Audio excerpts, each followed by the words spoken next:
Depuis quelques semaines, une rumeur persiste et secoue le milieu politique, africain et même les cercles diplomatiques de l'Élysée à Paris.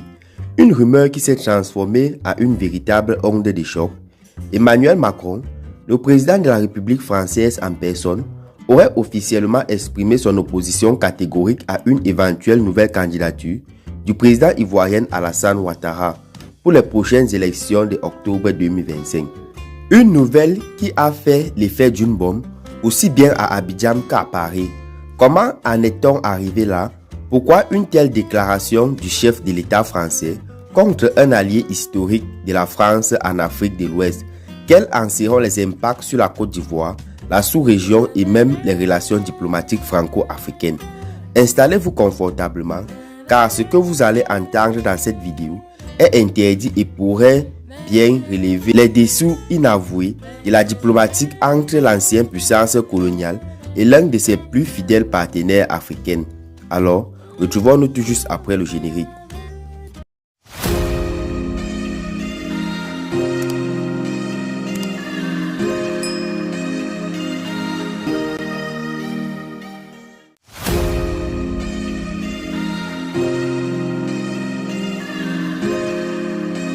Tout commence en Côte d'Ivoire, où l'avenir politique du président Alassane Ouattara alimente toutes les spéculations.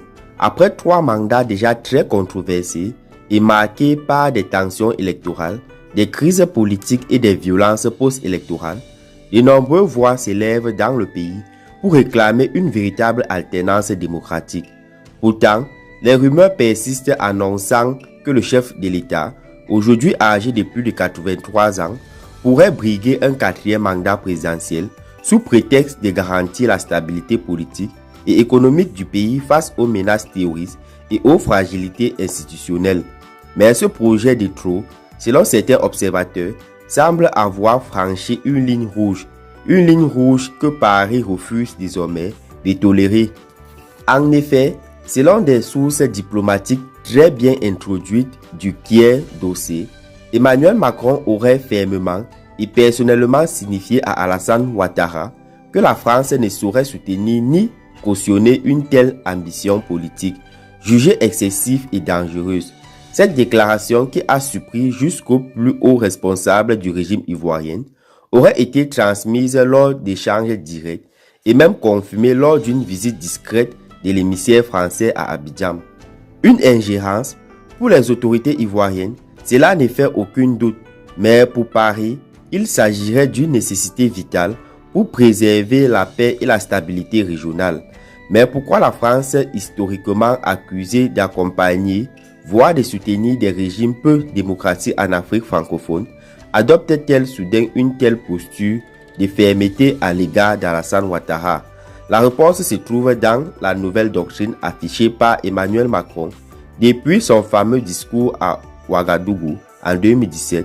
À l'époque déjà, le jeune président français promettait de tourner la page de la France-Afrique, de rompre avec les réseaux opaques et les soutiens inconditionnels à des régimes vieillissantes ou contestés par leur population.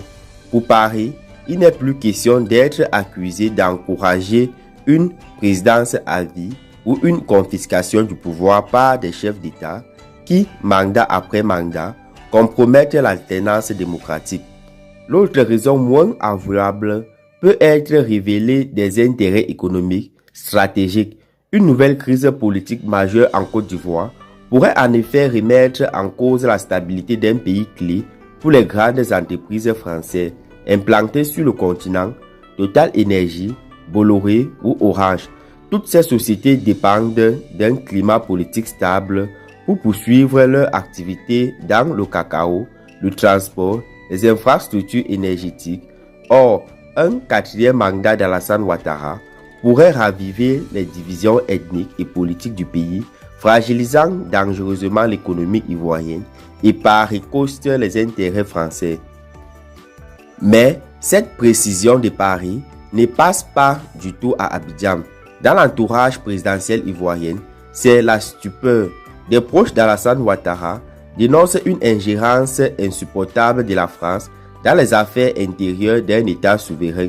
Certains responsables de la société civile, Le parti du pouvoir affirme même qu'il s'agit d'une tentative de Paris de choisir le prochain président ivoirien dans l'ombre d'une nouvelle crise.